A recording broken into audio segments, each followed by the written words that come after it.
Origins of Nimrod. A nigh-invincible sentinel from Earth 811, the Days of Future Past timeline.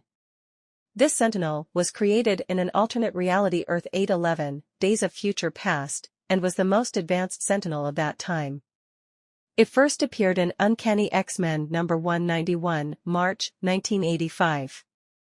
The Omega Sentinels of this reality had killed or imprisoned most of the superheroes/mutants in the northern United States, but a few continued to evade capture, e.g. Wolverine. Project Nimrod, a plan to create a new generation of Sentinels, more powerful, efficient and unstoppable. Nimrod was the prototype for the next generation. It was prematurely activated when Catherine and Kate Pryde and Rachel Summers infiltrated the project. Nimrod, initially convinced it had witnessed the termination of the two intruders, halted its assault.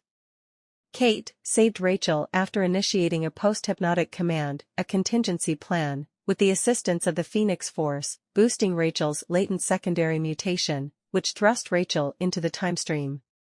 Kate, she later merged with a Sentinel monitor unit, drifted in time, drawn, eventually, to a bodiless metallic head that would later be known as Widget. Nimrod mechanically attempted to repeat the time travel process used by Rachel, but found itself traveling aimlessly in the timestream. According to New X-Men number 29, Volume 2, October, 2006, Nimrod first emerged on Earth 61029, 19 years prior to its own time period. This Earth was similar enough to its own, for Nimrod to use its records on various mutants to track them down. It located Forge in Eagle Plaza, Dallas, Texas. In this reality, Forge was married to Storm/Aurora Monroe and had 2 children with her, Maze and Aurora Monroe. Nimrod slew Storm and took the children hostage, convincing Forge to provide it with a functional time device. Forge incorporated one within its system, but never informed the Sentinel its temporal jumps would be erratic. Nimrod was again lost in the timestream. According to flashbacks in New X-Men number 20, Volume 2, January, 2006, and number 26, July, 2006, Nimrod found itself on Earth 616, mainstream Marvel Earth, several months before M-Day and about 16 years before its activities on Earth 61029. It emerged in front of William Stryker, who had lost his faith and contemplated suicide. Stryker decided Nimrod was a gift from God, and his faith was restored. According to X-Force number 1, Volume 3, April, 2008, events documented in Nimrod's database coincided with those of Earth 616. Discovering several irreconcilable differences between its historical database, from Earth 811, and new information from Earth 616, Nimrod was unable to process the differences, and shut down. Stryker had Nimrod partially dismantled in order to render it controllable and to access its databanks. Nimrod's backup systems and self-diagnostic routine came online and noticed damage. The robot assessed its situation and concluded that self-preservation should become its primary objective, but was unable to do much in its dismantled state. Stryker pulled information from its databanks to learn the history of Earth 811 and predict similar events occurring on Earth 616. He used Nimrod's records of future obituaries to rescue various people and their families from their imminent demise. He then recruited the grateful individuals to his new militia, the Purifiers. Stryker used Nimrod's information to manipulate certain events to his own choosing and hunt down mutants he had not been aware of. Unbeknown to him, Nimrod was able to falsify some facts in order to manipulate Stryker itself. In the present portion of New X-Men number 26, Volume 2, Nimrod directed Stryker to attack Xavier's Institute. Being an unscheduled action, Nimrod was counting on Stryker dying in the attack. In New X-Men number 27, Nimrod managed to reboot its systems and slay the Purifiers assigned to guard it. It was still in need of repairs and traced the Forge of Earth 616 to Dallas. In New X-Men number 28, Nimrod was able to coerce Forge to repair its body on threat of teleporting to Africa and slaying the Storm of this reality, at that time marrying Black Panther/T'Challa. In New X-Men number 29, Nimrod failed to intercept a distress message from Forge to the Xavier Institute. With the X-Men attending Storm's wedding in Wakanda, the new X-Men answered the call instead. They included Dust, Hellion, Mercury, Prodigy, Rockslide, Surge and X-23. In New X-Men, #30-31, Forge was in the process of uploading Nimrod's cybernetic mind to a new body, as a contingency, when the new X-Men stormed the laboratory. Nimrod was able to remotely control other robots present in the laboratory, directing them to attack the young mutants. Forge attempted to reprogram Nimrod, but the Sentinel quickly blocked the inventor's actions. Surge attacked Nimrod with multiple lightning strikes, which the Sentinel absorbed and used to power its solid energy field. Nimrod managed to shatter Rockslide into myriad pieces. Initially this action seemed tragic, but the mutant survived the trauma. Nimrod resisted the combined attacks of Hellion, Surge and X-23, managing to blast the former two. Prodigy shot at Nimrod with a rifle, hitting his target, but unable to damage it.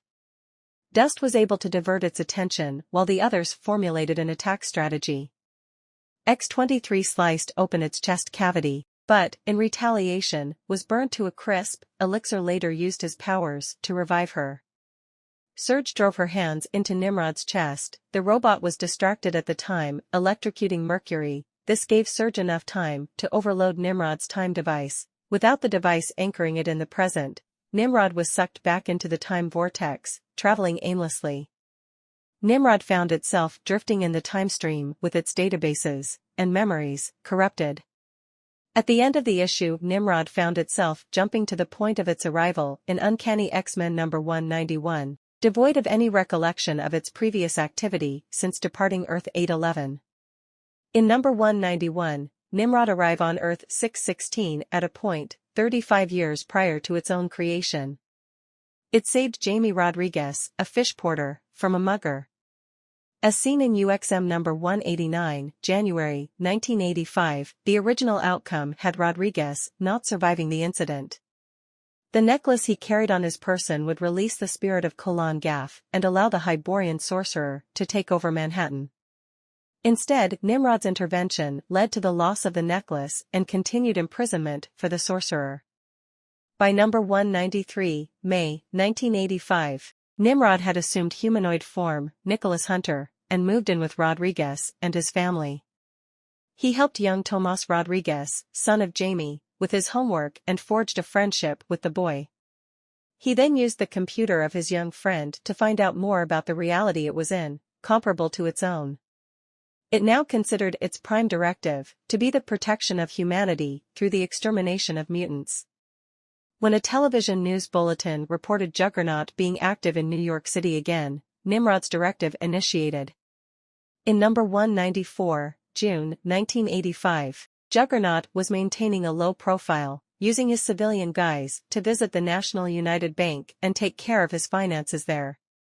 However, this did not prevent the X-Men and Nimrod from tracking him down. Nimrod considered both Kane and the X-Men, Colossus, Nightcrawler, Phoenix, Rogue, Shadowcat and Wolverine, to be dangerous criminals and attacked them on sight. Its initial blasts on Juggernaut, Phoenix, and Shadowcat proved ineffectual. It managed to burn Kane's civilian clothing, but failed to affect either his body or his uniform, due to the Ruby of Sidorak's influence, the source of his power. Kane donned his protective helmet and prepared for a fight. Rachel shielded herself and Kitty from the blast, giving the latter enough time to phase them away from the front line. Nimrod knocked Kane clear across the street to an abandoned construction site, intending to isolate the criminal away from civilians. It collapsed a building on Kane, from which Juggernaut simply emerged unharmed. Powers and abilities. Nimrod is made of highly durable material. Its self-repair program allows it to survive heavy damage and even restore itself on the molecular level. It possesses superhuman strength, sufficient to face Juggernaut as an equal.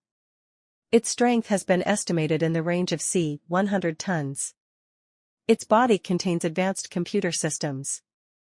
It has scanning systems that allow the Sentinel to track mutants and other superhumans, analyzing the nature of their powers.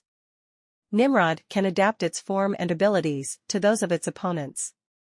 It actively works on countermeasures, always learning from previous encounters. It uses powerful concussive, plasma, and disintegration blasts in battle. Its magnetic energy allows it to levitate tons of iron and steel, although this is mostly used as a defensive ability. Its shockweb uses unidentified energy to incapacitate opponents. It can reverse the gravity fields of others. Its force fields protect Nimrod from most physical and energy assaults, but they can be only maintained when its energy reserves are sufficiently high. Nimrod has time-traveled on several occasions, but is unfortunately unable to focus on exact coordinates, an inconsistency it has tried to rectify in its past.